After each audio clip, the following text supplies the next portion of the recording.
All right. Hello, everyone. Welcome back for another episode. So in this episode, we're going to be touching on the question of how do you move the needle on DEIB? Yes. I'm excited about this one because I think a lot of Yes. people have this question. I'm probably going to say that about like every single question. So we should just preface that by Yeah, I'm that's going to say that fine. a lot. I'm excited about these questions in general. Yes, I totally agree. And so I think one of the ways that we're going to start this conversation is just breaking down what our meanings of each letter in DEIB means. So let's start with diversity. So what would you say diversity for you means for you? Yeah, so diversity, the way I would define that is you have diversity of gender, you have diversity of race, you have diversity of socioeconomic background, Mhm. educational backgrounds, you have diversity of world experience.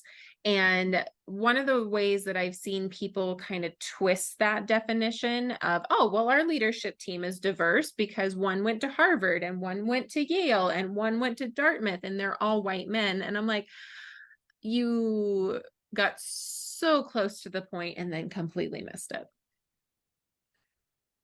Absolutely. And for me as well is like making sure that everyone looks different and is from different backgrounds. And also understanding that even the people that are the same, maybe race or ethnic background, does not mean they have the same experience. Mhm. So that part is a big one for diversity for me. Um, and just going from how does everyone interact with each other? Is it, which is another part of diversity for me, making sure that it's not all the same, it's not going to be the same. And so that's, diversity for me without touching on the same things that you've already said. Yeah, I think the other piece that I would want to highlight about the diversity is what you were just talking about. Like, just because people look like they come from the same racial or ethnic background, they're not a monolith, right? Not everybody from that group represents the entire group, just like a single woman does not represent all women. A single trans or non-binary person does not represent that community. And Mhm, they don't, as a whole, represent the LGBTQIA community. And a mhm, gay person or a lesbian or like whatever it is, they don't represent a whole community. And so mhm, there's diversity even within our diversity and acknowledging the intersectionality of right, diversity. And right, I think the other thing is, where is your business located? mhm, Are you meeting the diversity ratios for the community that you're in or mhm, that you're serving? Does your right, company look like your community? And that can mhm. be a good measure for how successfully you are being diverse within your company, which I also want to highlight the problematic areas of the United States that are highly homogeneous. I live in one of them. Denver is not a diverse place racially. And so it takes a little bit more effort and you have to get a little bit more creative looking at, okay, well, I mean, in this little city that I'm in, like my company does look like it because everybody is white and we have Right. diversity because we have men and women. Like Yeah. it's bigger than that. We are all in a global society now, and that needs to be recognized, in my opinion. Yeah, 100%. I live in San Diego, so even where there are a ton of different ethnic backgrounds and races here in San Diego, you do still see where uh, communities start to just group themselves in one space. Like, although there are lots of diverse groups and communities out here, um, you see that some of those groups just start to stick together and they want to only be around one group. So with being diverse, it's important to get in there and try and mix that up.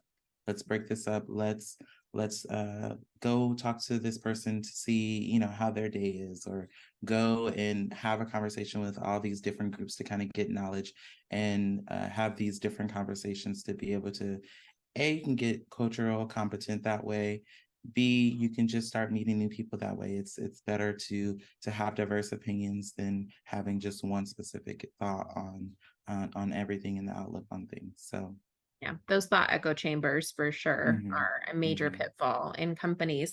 And we'll definitely get into those and like the harms of not investing in diversity, equity, inclusion, and belonging. mhm, But then let's move on to defining equity. What mhm. does equity mean to you? Yeah, equity. Equity to me is all about just being equal in all fronts. So I know a lot of companies start with talking about compensation. A lot of companies talk about in leadership roles, making sure they have equitable opportunities for employees. Um, but for me, it's just having a ground level of how can things be fair and ethical for your employees, and making sure that is at the forefront of all things Mhm. for me. Yeah. Mhm, And I would expand on that, that I think that there is a difference between equitable and equal. mhm, And I actually think that we need to focus more on equity than we do equality. Like, mhm, while equality is important, it doesn't address the systemic harm and the long term harm that has been caused. That we are in a place in which equity is necessary because we're fixing things, right? And so mhm, I would define equity as, yes, we have the equality. People have equal access to opportunities, to trainings, to, they're equally compensated, all of those things. But we have the equity measures in place to support mhm, the groups in the way that they need to be supported. mhm, Historically, men have been in the workplace for much longer, supported, given trainings, mentorship, or approached in a different way. And so just putting a woman or a woman identifying person into that, mhm, it's not equitable. mhm. And at the end of the day, it's really not equal because they're Yeah. not starting from the same place. And Mhm, so, what do you need to have in your organization in order to support people from historically marginalized groups to have the equal access that you mhm, try to create with that? Oh, well, everybody gets this. Just because everybody gets that, do they have the ability to partake in the thing that's available? yeah, and also, do they have the amount of access to it to be able to participate? It's Mhm. like, I can only get so much. If I get 50%, does that mean you get 50% as well? Like, that is always, it's always the game. It's like, oh no, we gave you access to this, or, no, we gave you this. Yeah, but I'm checking over here and they're saying that they've gotten 75 and I'm only getting 50. So it's about that making sure, again, like, yeah, but it has to be equal and equitable for everyone. Mhm. I think the imagery that is really powerful and helpful for people to understand the difference between equality and equity is there's this infographic that has a group of four humans that are trying to watch a baseball game over a fence, and it's a Mhm, privacy fence. One person is really tall all the way down to somebody who is much shorter, mhm, and equality would be they all get a box, but it's the correct. exact same height box. And so, Mhm, yes, they all got a box, but we didn't mhm, take into account that somebody was 6 foot and somebody was yes, 5 foot. And mhm, so the equality piece would be everybody gets the box they need to see over the fence. mhm, mhm. Yeah, What is your thoughts on that 100%. infographic? Do you think that's helpful? Yeah, I think that's very helpful. And I also, it's just like you said, you have to take into account of someone is 6 foot and someone's 5 foot, because I can't see the same thing. See the same amount that my husband can see. He's 6 foot. I'm only 5'9" and some change. So I completely 100% agree. I think that that's a great way to explain, the difference between the two. And again, it's just like accessibility. Like, if a 6 foot person has access to see, because they have longer legs than I do. Hmm. Hmm. But yes, I completely agree. Great. So inclusion. How about inclusion? Mhm. How do you define that? Yeah, inclusion. Inclusion to me speaks about just making sure that there are no things that are going to exclude any groups or any persons. And that goes like policies and benefits and things like that. Um, and make sure everybody's opinion. So say for instance, we're having a conversation, inviting people in rather than calling them out, Mhm, of come into the conversation, let's all talk about it, mhm. right? And then again, what I mentioned earlier about having diverse groups mix and have conversations, in that cultural competency piece is what inclusion to me means, of essentially making it a collective rather than making it a separate groups of like-minded opinions and things like that. Yeah, I appreciate that. You're talking about the calling people in and creating those opportunities for conversations. And I would say that for me, the difference between inclusion and belonging, there's a gray area, and there are people who use those two terms interchangeably. I think for me, the piece that makes them different is inclusion has more to do with event or facilitation or systems that are in Yep. place for people to participate and to have those conversations, to invite people in to share ideas, but it's more the framework that allows that to occur. Mhm. That we want to increase cultural competency, so we are going to have a speaker come in for Black History Month, for Hispanic Heritage Month, for Women's Month. All of those things, those are events that occur Mhm. that could spark conversation. So that's Mhm. inclusion. That's saying, hey, these are people in the world that we live in, and we want to understand more. So to me, the inclusion piece is very event or system Yep. oriented. Yeah, and I will also say, just speaking on the system piece, it also, which ties into like company culture and how the culture of the company already is. Like if they are exuding that they have a culture of making sure people are invited in, or making sure people feel included, because that could be a case where the folks that are of this organization have seen where maybe in a meeting someone's been cut off, or maybe in a meeting, a leadership person has completely dismissed someone making a comment, or and making showing that the work that they've done is actually work that could improve things at the company. So it's just the company cultural things that can also goes into that inclusion piece. Yeah, absolutely. I agree. So then belonging, the last one. Mhm. And obviously there are lots of different orientations to this acronym. There's J for justice, A, accessibility. We are not giving the end all be all definition for how you want to approach diversity, equity, inclusion, belonging. All of those other letters also have benefit and power. They're just not ones that we're specifically addressing. But yeah, so belonging, how would you define belonging? Yeah. Belonging to me is all about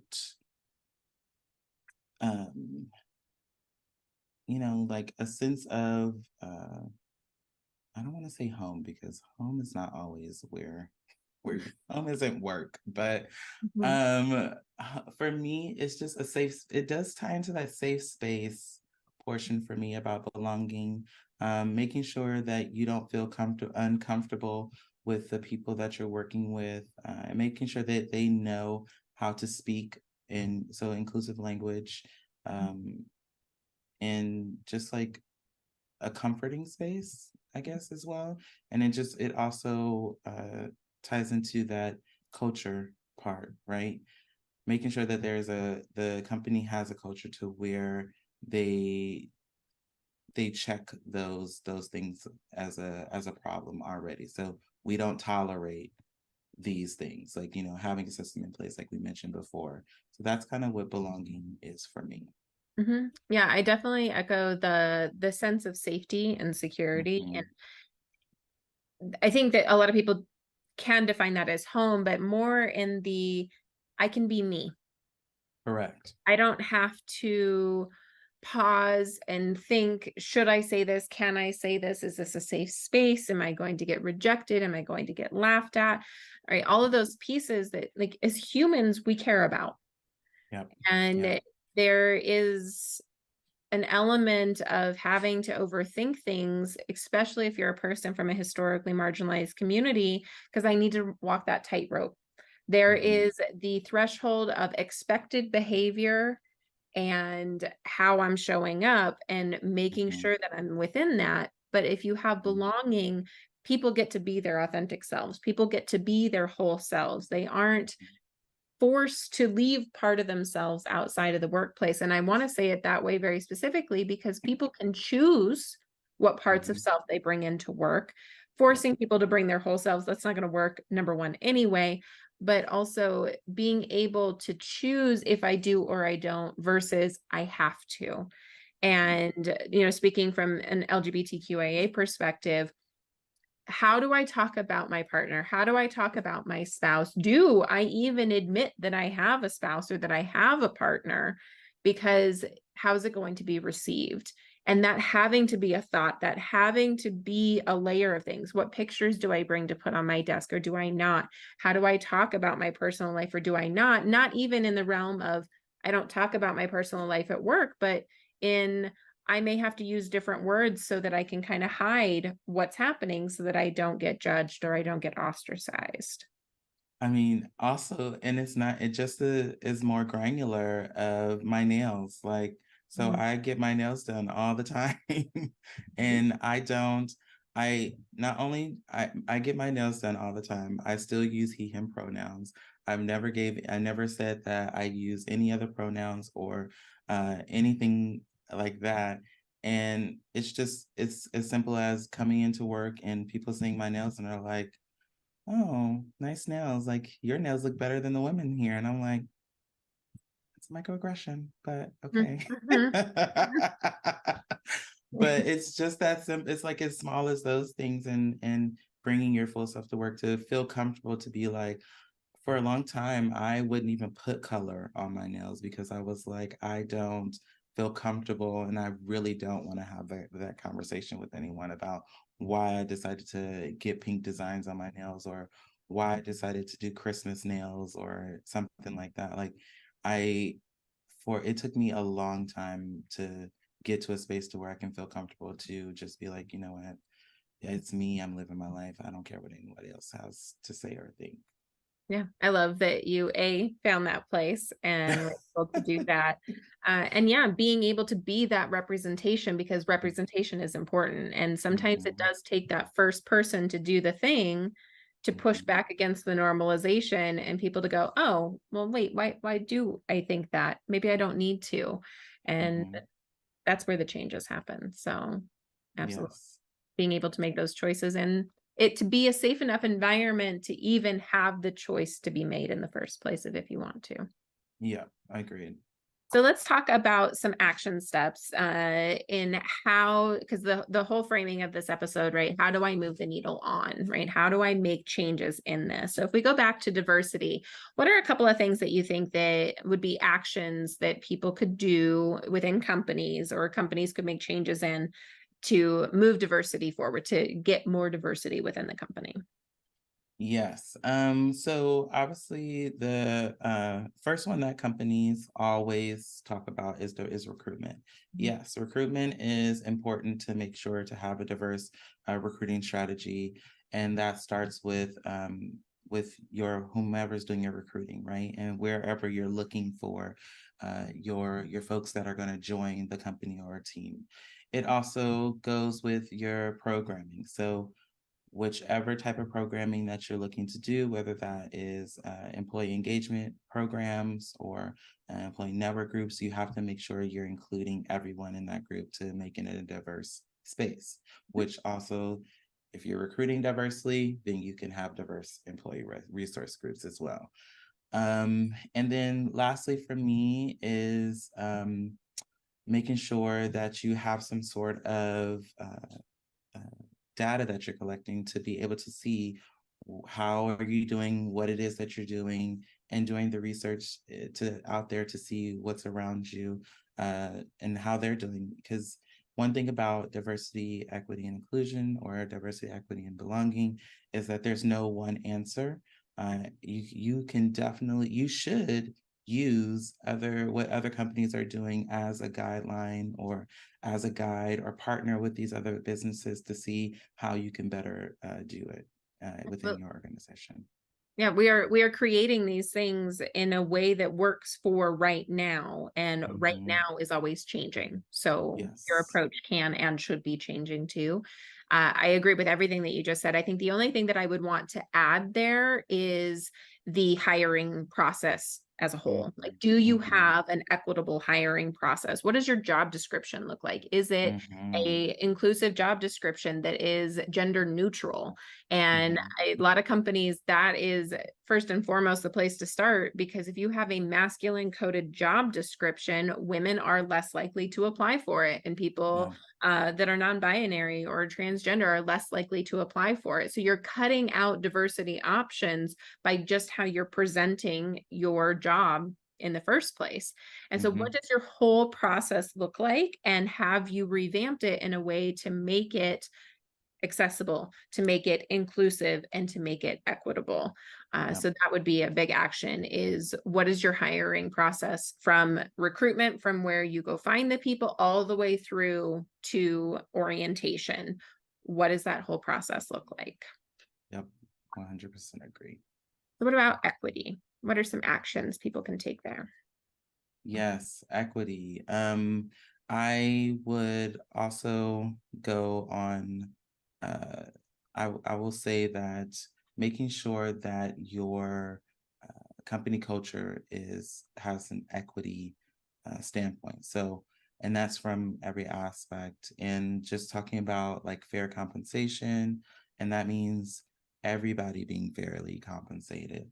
And also uh, making sure there's some sort of competency with different cultures and different backgrounds, and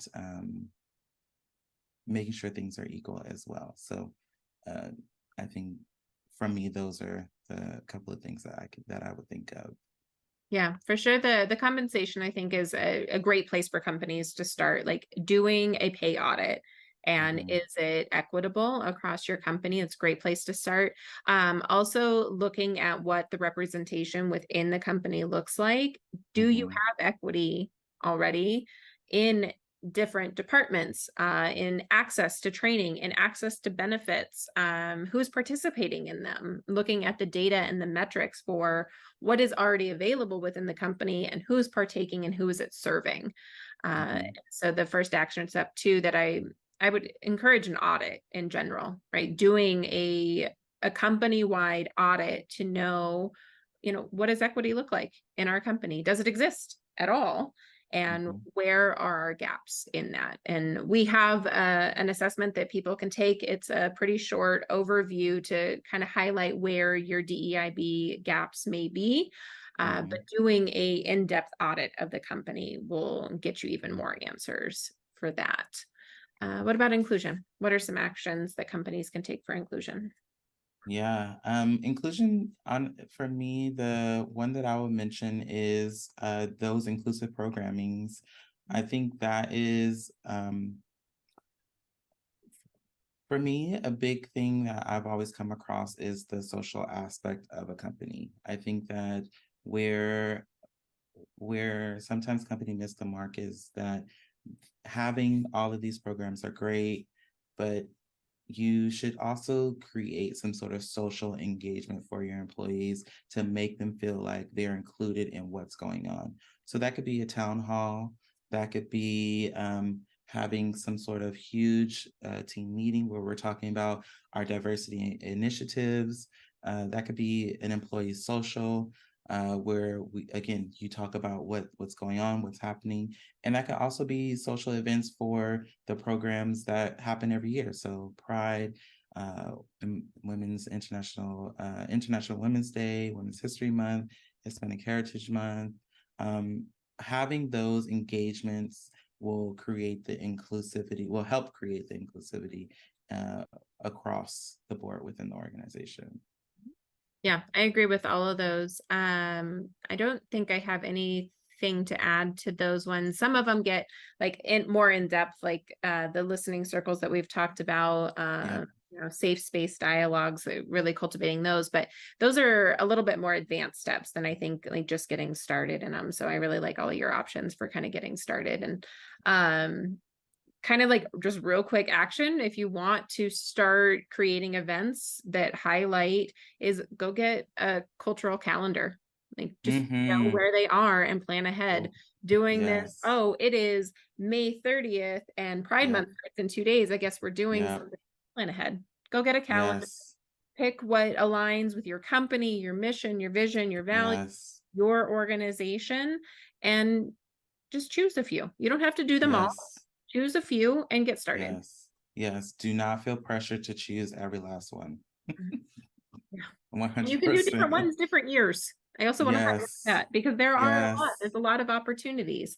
And so, yeah, release the pressure valve a little bit. You don't have to do one all the time. Yes. Yes. Yes. Yes. All right. So, belonging. Before we get into we want to highlight a couple of just like overall strategies, but let's do belonging before we jump over there.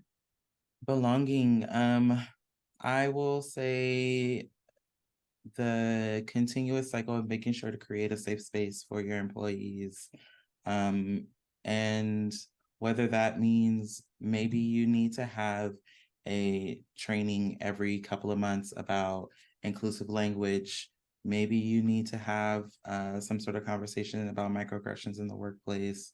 Maybe you need to have a conversation about uh, making sure that anybody you bring on to your business or your companies, as soon as they walk in the door, they feel like they're in a safe space. So however you want to build that out, whether that's trainings or you need to have conversations with all the leaders so that they can filter the information top down or bottom up, however you have your organizational structure built.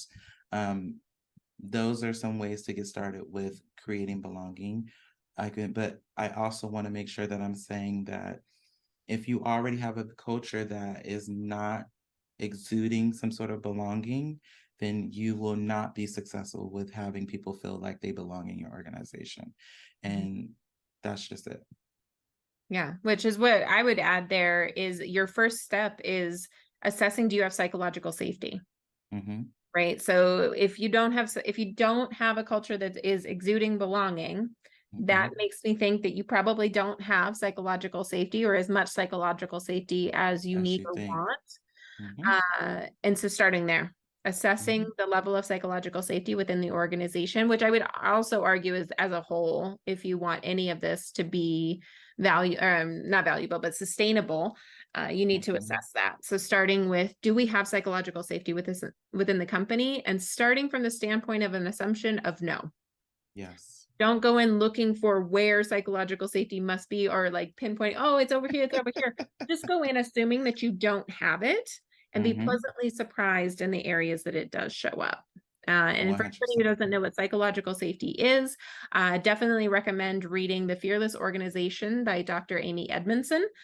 She gives a Mm. really great overview of her research, of implementation, changes, and how it shows up in organizations. So I will put a link to that book in the show notes, but I highly recommend that book as a starting place if you don't know what psychological safety is or how to create it. So let's talk about two pieces that we wanted to highlight for just like overall strategies.